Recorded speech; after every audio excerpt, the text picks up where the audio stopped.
Hey friends, welcome to Biblical Parivartana. Once again, welcome to Daily Devotions. Thank you for tuning in. Please give your comments when you listen to this. And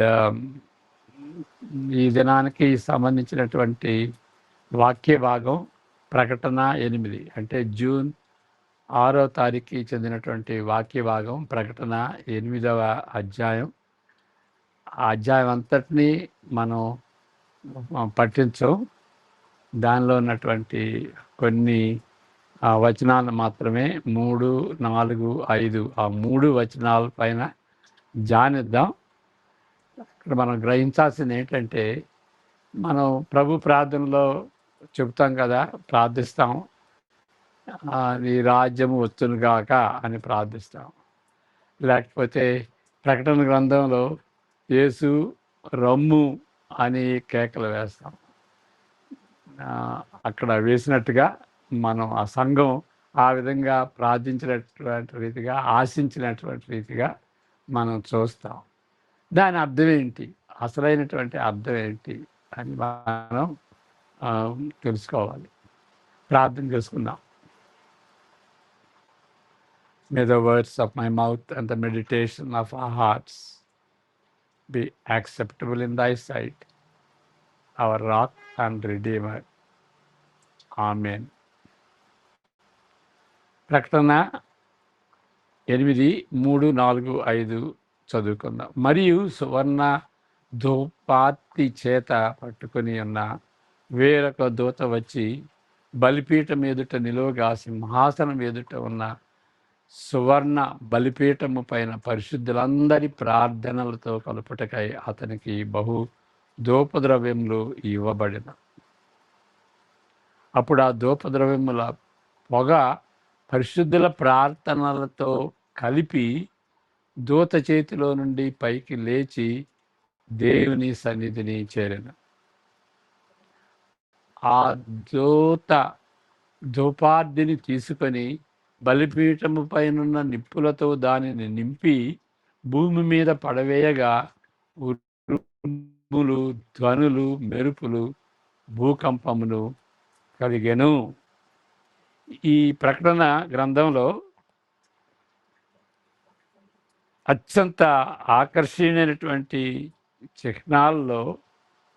చిహ్నాలతో నిండినటువంటి చిత్రాల్లో ఈ భాగం మనం చదువుకున్న భాగం ప్రకటన 8, 3 నుండి 5, 1. దీనిలో ఉన్నటువంటి ఆ గంభీరమైనటువంటి చిహ్నాలు ఉన్నాయి కదా, అత్యంత ఆకర్షణీయంగా ఉంటాయి. దీనికి అనేక ఆధారాలు అంటే బ్యాక్గ్రౌండ్ ఆధారాలు ఉంటున్నవి. మరి కీర్తన 141 వరకు వెళ్ళొచ్చు. ఇంకా అంతకు ముందు కూడా నిర్గమకాండం దగ్గర కూడా వెళ్ళొచ్చు దాని బ్యాక్గ్రౌండ్కి. కీర్తన 141, 2 లాంటి వాక్య భాగములను అంత గతం వరకు కూడా మనం వెళ్ళొచ్చు.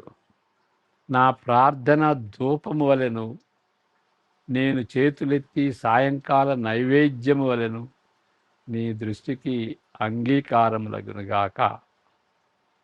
గుడారములోని దేవుని సన్నిధిలో దహించిన ధూపం వలె దావీదు తన ప్రార్థనలు దేవునికి ఆమోదకరంగా ఉండాలని ఆశిస్తుంటున్నాడు. ఇక్కడ నైవేద్యం వలె, సాయంకాలం యూదులు అర్పించేటువంటి ఆ దేవాలయంలో అర్పించేటువంటి నైవేద్యం వలె ఆయన ప్రార్థనలు కూడా ఉండాలి అని, దేవునికి ఆమోదకరంగా, ఆయనకి ఆహ్లాదకరంగా ఉండాలి అని ఆయన ప్రార్థనలు ధూపంతో పోల్చాడు.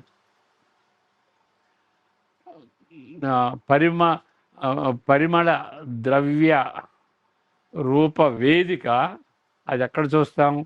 నిర్గమకాండం 30లో మరి దేవుడు మోషేకి ఇచ్చినటువంటి హెచ్చరికల్లో ఒక భాగం. ఆయన మరి ఆయన దేవుడు మోషే ద్వారా ఇశ్రాయేలుతో చేసుకున్నటువంటి నిబంధనలో ఒక భాగం ఏంటి అని అంటే ఆ పర్ణశాల. ఆ పర్ణశాలలో ఒక భాగం పరిమళ ద్రవ్య ధూప వేదిక. అది దాన్ని నిర్గమకాండం 31 నుండి 10 వరకు చదువుకో. కొన్ని అంత అన్ని 10 వచనాలు చదవం, కానీ కొన్ని వచనాలు చదువుకుందాం. నిర్గమకాండం 31 నుండి.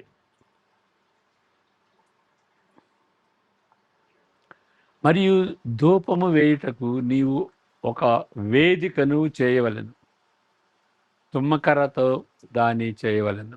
అకేజన్ వుడ్ అంటారు. దాని పొడుగు ఒక మూర, దాని వెడల్పు ఒక మూర. అది చచ్చౌకముగా ఉండవలెను. చచ్చౌకంగా అంటే క్యూబ్గా ఉండాలి.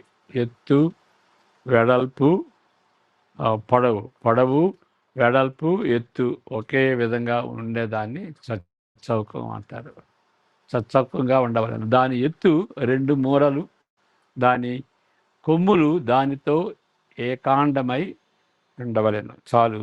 ఇక మనం 10 వరకు చదువుకుంటే, ఆ యొక్క వేదిక పరిమళ ద్రవ్య ధూప వేదిక. ప్రాచీన ప్రపంచమునకు, ఇది యూదులే కాదు, ప్రాచీన ప్రపంచంలో ఇది వాడతారు. ఇప్పుడు మన దేశంలో కూడాను సాంబ్రాణి వాడతారు కదా, అలాంటి ధూపం అన్నమాట. ప్రాచీన ప్రపంచమునకు చెందిన ఇలాంటి ప్రత్యేక రకమైన బలిపీఠములు కానీ బలులు కానీ మనకైతే వింతగా ఉండవచ్చు. మరి రైట్ గాడ్, సువాసన ద్రవ్యాలు అంటే చెమట వాసన కొట్టకుండా మరి రైట్ గాడ్ అనేక రకాలైనటువంటి దుర్గంధానికి బదులుగా మంచి వాసన ఉండేటువంటి ఆ ద్రవ్యాలు ఉంటాయి కదా, ఆ స్ప్రేస్ ఉంటాయి. వాటన్నిటిని కూడా రైట్ గాడ్ వాళ్ళు చేసినటువంటి ద్రవ్యాలు.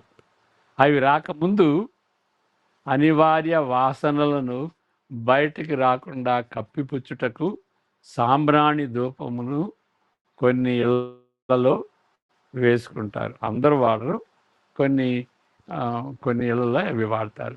దాన్ని బట్టి ప్రత్యక్ష గుడారములోను, దాని తర్వాత దేవాలయములోను పరిమళ ధూపము నిర్ణయించబడినది. యేసు ప్రభు కాలంలో కూడా దేవుడు నియమించిన ఈ ఆచారం తప్పక వాడుకలో ఉన్నది.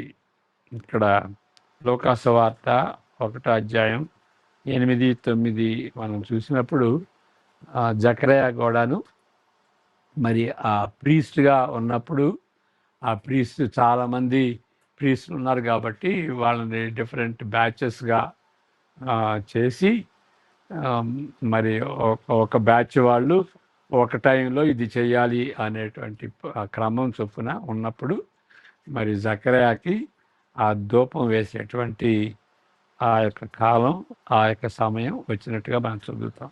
లోకాసు వార్త 1, 8, 9 వచనాలు.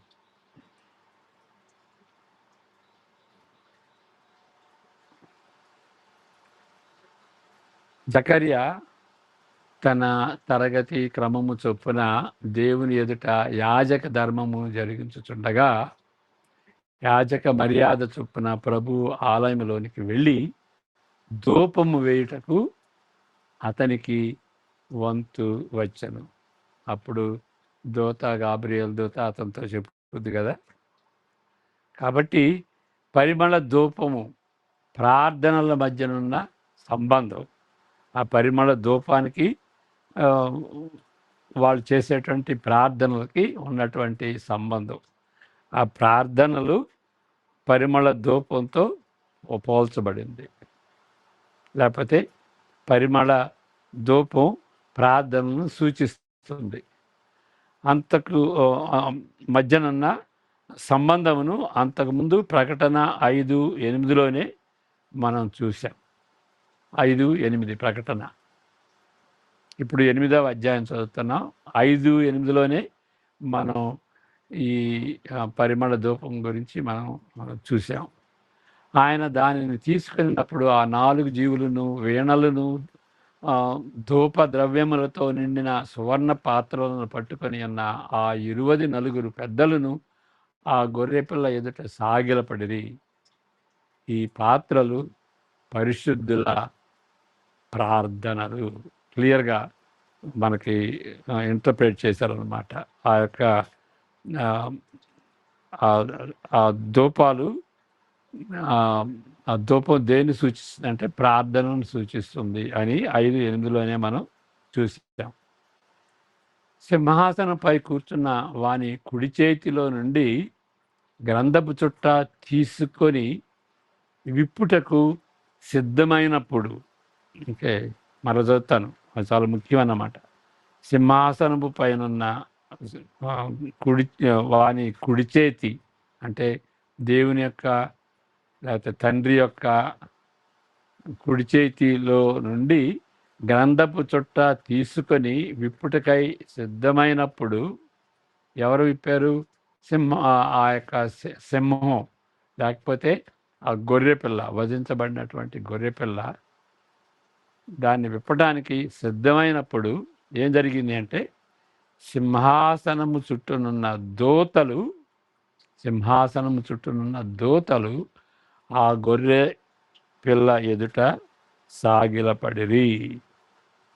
విప్పడానికి సిద్ధమైనప్పుడు ఆ దూతలు ఏం చేశారంటే గొర్రె పిల్ల ఎదుట సాగిలపడిరి అని ఉంటుంది. వారు ధూప ద్రవ్యములతో నిండిన సువర్ణ పాత్రలను పట్టుకొని, మరి ఆ పాత్రలు ఏంటంటే పరిశుద్ధుల ప్రార్థనలు. సాంబ్రాణి, ధూపపు క్రొవ్వొత్తులు ఎత్తైన దేవాలయంలో, కెథీడ్రల్స్లో పెట్టుకొనుట మంచిదని ఈ దర్శనం యొక్క అర్థం కాదు. అయినప్పుడు ఇప్పుడు ఆ విధంగా చేస్తే ఏమవుతుందంటే వాటి చిహ్నమును, వాటి అర్థమును గందరగోళం చేసినట్టు అవుతుంది. అక్కడ ఏదో క్యాండిల్స్ పెట్టుకుని అక్కడ ధూపం వేసేటువంటి పరిస్థితి, అది చేయాలని కాదు. అది చేస్తే ఏమవుతుందంటే దాని యొక్క అర్థాన్ని గందరగోళం చేసేస్తున్నాం. అది దేన్ని సూచిస్తుందో దాన్ని మనం అపార్థం చేసుకున్నట్టుగా ఉంటుంది అన్నమాట. దానికంటే గంభీరమైన అర్థం దానిలో ఉన్నది. ఏంటి అర్థం అనంటే న్యాయము, ఆశీర్వాదంతో కూడిన దేవుని ఉద్దేశాలు. ఇంతకుముందు చెప్పుకున్నాం. దేవుని ఆ గ్రంథం చుట్టూలో సింహాసనం మీద కూర్చున్నటువంటి దేవుని కుడి హస్తంలో ఉన్నటువంటి ఆ గ్రంథపు చుట్ట 2 వైపులా వ్రాయబడింది కదా. అవి ఏంటి అంటే దేవుని పర్పసెస్, దేవుని యొక్క ఉద్దేశాలు. ఆ దేవుని ఉద్దేశాలు ఏంటి అనంటే రక్షణ, తీర్పు. వేరే విధంగా చెప్పాలి అంటే దేవుని యొక్క ఆశీర్వాదం, దేవుని యొక్క న్యాయ తీర్పు అని అర్థం. న్యాయం, ఆశీర్వాదం కూడిన దేవుని ఉద్దేశంలో నెరవేర్చుటకు, ఇక్కడ గమనించండి, ఎవరు లేనప్పుడు దేవుని ప్రజల ప్రార్థనలు ఎందుకు పనికిరావు? ఇది చాలా ముఖ్యమైనటువంటిది. ఇక్కడ ఈ సువర్ణ పాత్రలు పట్టుకొని వాళ్ళు గొర్రెపిల్ల ఎదుట సాగిలపడ్డారు. అప్పుడు ఎందుకు సాగిలపడ్డారు? ఆ సింహాసనం చుట్టూనున్న దూతలు ఆ టైంలో ఎందుకు సాగిలపడ్డారు? ఆయన ఆ గొర్రెపిల్ల ఆ ముద్రలు విప్పినప్పుడు, విప్పడానికి మొదలెట్టినప్పుడు అప్పుడెందుకు సాగిలపడి వీళ్ళు ఆ యొక్క ధూపాన్ని వేసేటువంటి పాత్రలతో ఆ పాత్రలు పట్టుకుని ఆయన ఎదురు సాగిలపడ్డారు. దానికి దీనికి కనెక్షన్ ఏంటి? ఆయన విప్పుటకు సిద్ధపడినప్పుడు దానికి దీనికి కనెక్షన్ ఉన్నదన్నమాట. ఆ కనెక్షన్ గురించి మనం ఇక్కడ చెప్పుకుంటున్నాం. జాగ్రత్తగా వినాలి. అక్కడ ఏంటి అంటే ఆశీర్వాదముతో కూడిన దేవుని ఉద్దేశం నెరవేర్చుటకు ఎవరు లేనప్పుడు, ఇక్కడ ఉన్నారు ఇప్పుడు, కానీ ఎవరు లేనప్పుడు వాళ్ళ ప్రార్థనలు, ధూపార్పణలు ఎందుకు పనికిరావు? ఎందుకు పనికిరావు? ఆయన నెరవేర్చడానికి ఎవరన్నా ఉంటే ఇక్కడ ఉన్నారు. ఎవరు అంటే ఆ వధింపబడినటువంటి గొర్రెపిల్ల. ఆయన ఆయన ఆయన ఎప్పుడైతే విప్పబోతున్నాడో దాన్ని బట్టి వాళ్ళకి సంతోషం వేసింది. అప్పుడు సువర్ణ పాత్రలు పట్టుకొని వాళ్ళు గొర్రెపిల్ల ఎదుట సాగిలపడ్డారు. అంటే ఆ యొక్క ఆ ధూపం దేంతో సమానం? ప్రార్థనతో సమానం. అంటే ఆ పాత్రలు విప్పడానికి ఎవరు లేనప్పుడు ఇక వాళ్ళ ప్రార్థనలు ఏమి సహాయం చేయవు, ఎందుకు పనికిరావు. ఇది చాలా ముఖ్యమైనటువంటిది. మన ప్రార్థనలకి జవాబు దొరకాలి అని అంటే యేసుక్రీస్తు ఆయన మరణించుట ద్వారా విజయం పొంది, ఆ విజయం పొందుట ద్వారా దేవుని యొక్క ఉద్దేశాలు నెరవేర్చగలుగుతాడు. యేసుక్రీస్తు లేకపోతే, ఆయన మరణం లేకపోతే, ఆయన ఆ యొక్క ముద్రలు విప్పకపోతే దేవుని యొక్క తీర్పు కానీ ఆశీర్వాదం కానీ ఉండదు. మన ప్రార్థనలకు విలువ ఉండదు. న్యాయాన్ని కోరుకోవచ్చు, ఆశీర్వాదాన్ని కోరుకోవచ్చు, కానీ వాటిలో ఏ ఫలితము ఉండదు. అది కీలకమైనటువంటి విషయం. మరలా చదువుతాను. న్యాయము ఆశీర్వాదముతో కూడిన దేవుని ఉద్దేశం నెరవేర్చుటకు ఎవరు లేనప్పుడు దేవుని ప్రజల ప్రార్థనలు ఎందుకు పనికిరావు? ఇప్పుడు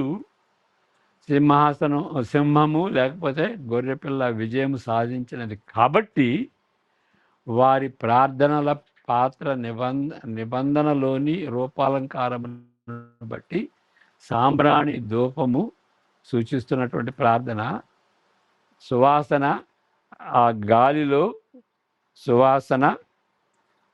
గాలిలో వెదజల్లబడి దేవుని సన్నిధికి చేరతవి.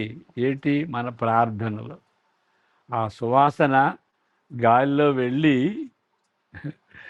వెళ్ళింది అని అంటే ప్రార్థనలు ఆ గాలిలో వెళ్ళి దేవుని చెవిలో పడినవి అని అర్థం అన్నమాట. దేవుని ప్రజల ప్రార్థనలు వినిపించబడినప్పుడు దేవుడు తప్పనిసరిగా జవాబు ఇస్తాడు. ఎందుకు అనంటే దేవుని తీర్పు, ఆశీర్వాదపు ఉద్దేశములు తప్పక నెరవేర్నని ఇప్పుడు నిర్ధారించబడింది. సర్టన్లీ ఎప్పుడైతే ఆయన విప్పబోతున్నాడో అప్పుడు అర్థమైంది. ఒక ఆయన ఉన్నాడు, అది ఆ ముద్రలు పగలగొడతాడు, దానిలో ఉన్నటువంటి ఆ వీలునామాలో ఉన్నటువంటి ఆ గ్రంథపు చుట్టలో ఉన్నటువంటి దేవుని ఉద్దేశాలు తప్పక నెరవేరుతాయి అనేటువంటి భరవాస, నిర్ధారణ, సర్టనిటీ ఉంటుంది. కాబట్టి దాన్ని బట్టి మన యొక్క ప్రార్థనలు ఆ ధూపార్పణకి విలువ ఉంటుంది, మన ప్రార్థనలకి విలువ ఉంటుంది. మరలా చదువుతాను. దేవుని ప్రజల ప్రార్థనలు వినిపించబడినప్పుడు వాటికి జవాబు ఇవ్వబడును. ఎందువలన అనగా దానికి తప్పనిసరిగా జవాబు ఇవ్వబడుతుంది. ఎందువలన అనగా తీర్పు, ఆశీర్వాదపు ఉద్దేశంలో తప్పక నెరవేరినని ఇప్పుడు నిర్ధారించబడింది. Certainty was indicated. ఇక్కడ 8వ అధ్యాయంలో మనం చదువుకున్నటువంటి ఆ 3 వచనాల్లో చెప్పబడినట్లు సువర్ణ బలిపీఠం పైన పరిశుద్ధులందరి ప్రార్థనలు అర్పించబడినవి. They are burned. ప్రార్థనలు అర్పించబడినవి అంటే అక్కడ ఆ యొక్క ఆ ద్రవ్యం లేకపోతే ఆ సాంబ్రాణి ఏ విధంగా కాలిపోద్దో ఆ విధంగా ప్రార్థనలు అర్పించబడిన తరువాత ఆ దూత ధూపార్ధిని సెన్సర్ని తీసుకొని బలిపీఠం పైనున్న నిప్పులతో దానిని నింపి భూమి మీద పడవేయగా ఉరుములు, ధ్వనులు, మెరుపులు, భూకంపమును కలిగెను. అక్కడ ఏం జరిగింది? అక్కడ భూకంపం జరిగింది. అది దేన్ని సూచిస్తుంది? దేవుని యొక్క తీర్పును సూచిస్తుంది. ఆ బలిపీఠం పైనున్న నిప్పులతో దానిని నింపి భూమి మీద పడవేయగా ఉరుములు, ధ్వనులు, మెరుపులు, భూకంపమును కలిగెను. అది మనం చదువుకున్నాం 5వ వచనంలో. ఈ సందర్భంలో ఇవన్నీ దేవుని సన్నిధిని, ఆయన తీర్పును సూచిస్తున్నవి. ఇవన్నీ దేవుని యొక్క తీర్పుని సూచిస్తున్నవి. ఓకే. ఆయన ప్రజల ప్రార్థనలకు స్పందిస్తూ దేవుడు తీర్పు తీరుస్తున్నాడు. అర్థమైంది కదా? ఇప్పుడు ఏంటి ప్రార్థన? దేవుడు యేసు రమ్మంటే ఆ ప్రార్థనలో అర్థం ఏంటి? తీర్పు అనేటువంటి అర్థం. ఆ విధంగా ప్రార్థన చేస్తే ఒరిజినల్ కాంటెక్స్లో ఆ విధంగా ఏ విధంగా అర్థం చేసుకోవాలి అంటే దేవుడు తీర్పు తీర్చడానికి వస్తాడు. హింసింపడుతున్నటువంటి సంఘం ప్రార్థన చేస్తే దేవుడు హింసకుల్ని శిక్షిస్తూ తీర్పు తీరుస్తూ ఆయన జవాబిస్తాడు అనేటువంటి అర్థం. ఇది వింతగానున్నట్లు ఎందుకు భావించాలి? న్యాయము జరిగించుమని అమరవీరుల యొక్క ఆత్మలు వేడుకుంటున్నది జరిగినది. ప్రకటన 6:10 కూడా చదువుకున్నాం. ప్రకటన 6:10లో ఆ ఆత్మల మార్టిర్స్ యొక్క ఆత్మలు ప్రార్థన చేస్తున్నాయి. వారు నాదా, సత్యస్వరూపి, పరిశుద్ధుడా, ఎందాక తీర్పు తీర్చకయు, మా రక్తము నిమిత్తము భూనివాసులకు ప్రతిదండ చేయకయు ఉందువని బిగ్గరగా కేకలు వేశాయి. దానికి ఫలితంగా అప్పుడైతే మరి 11వ వచనం కూడా చదువుదాం. ఆ విధంగా వాళ్ళు కేకలు వేసినప్పుడు తెల్లని వస్త్రము వారిలో ప్రతివానికి ఇవ్వబడెను, మరియు వారి వలనే చంపబడబో వారికి సహా దాసుల యొక్కయు సహోదరుల యొక్కయు లెక్క పూర్తి అగు వరకు ఇంకా కొంచెము కాలము విశ్రమింపవలెను అని వారితో చెప్పాను. విశ్రమించండి, యు టేక్ రెస్ట్. సంబడి సేస్, ఇంకా దాని మీద వ్యాఖ్యానం రాస్తూ, రెస్ట్ ఇన్ యువర్ బ్లెస్సడ్నెస్. దేవునికి ప్రాణాలు అర్పించడం ఇది బ్లెస్సడ్నెస్, ఆశీర్వాదం అనమాట. రెస్ట్ ఇన్ యువర్ బ్లెస్సడ్నెస్ అని ఒక ఆయన దాని మీద కామెంట్ చేస్తాడు. చిట్ట చివరకు న్యాయం జరుగుతుందని తెలిసి ప్రభు అయిన యేసు రమ్ము అని 22:20లో సంఘం ప్రార్థిస్తుంది. ఓకే.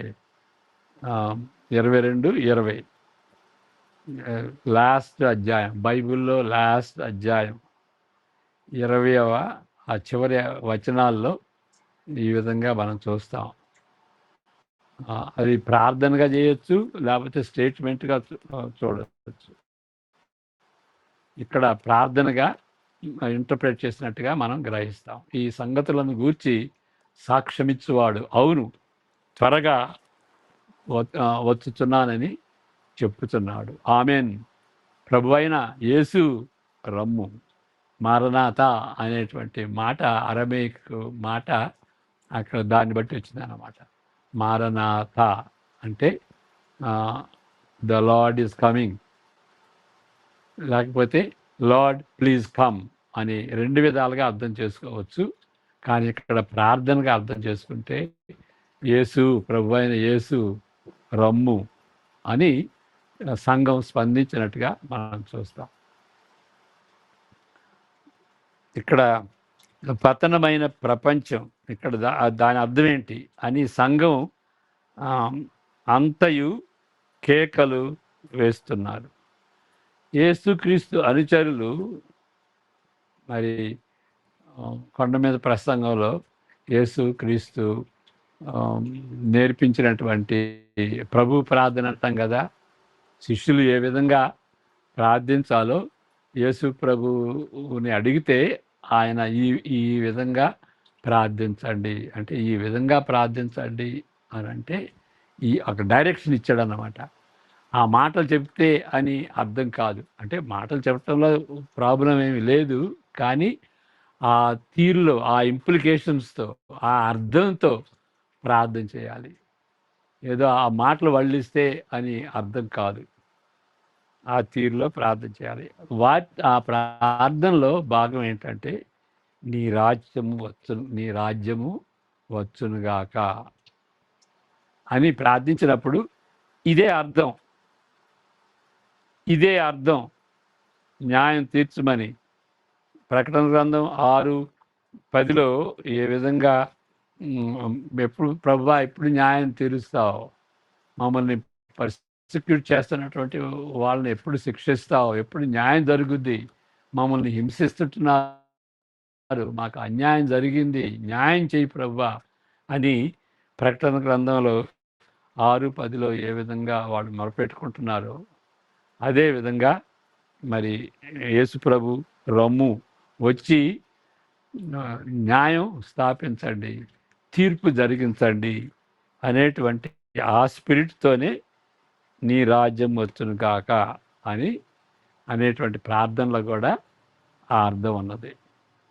పతనమైన ప్రపంచం, తిరుగుబాటు చేసిన ప్రపంచం, ఆ సందర్భంలో ఈ ప్రార్థన ఉంటుందన్నమాట. పతనమైనటువంటి ప్రపంచం, దేవునికి తిరుగుబాటు చేసినటువంటి కసాయి లోకం, ఆ లోకానికి తప్పనిసరిగా న్యాయం జరుగుద్ది, శిక్ష జరుగుద్ది. దేవుడు మరి సువార్త ద్వారా తన కృపను ప్రత్యక్షపరుచుకున్నప్పటికీ మరి లేదు, ఆయన రక్షణను, యేసుక్రీస్తుని మరి చంపేశారు. అది కసాయ లోకం. ఎప్పుడు పశ్చాత్తాపడకుండా, ఆయన నమ్మకుండా, ఆయన జీవితాలు ఆయనకు అంకితం చేసుకోకుండా ఉన్నప్పుడు, ఆయన తిరస్కరించినప్పుడు జరిగేటువంటి పర్యవసానం అదే, న్యాయ తీర్పు జరుగుద్ది.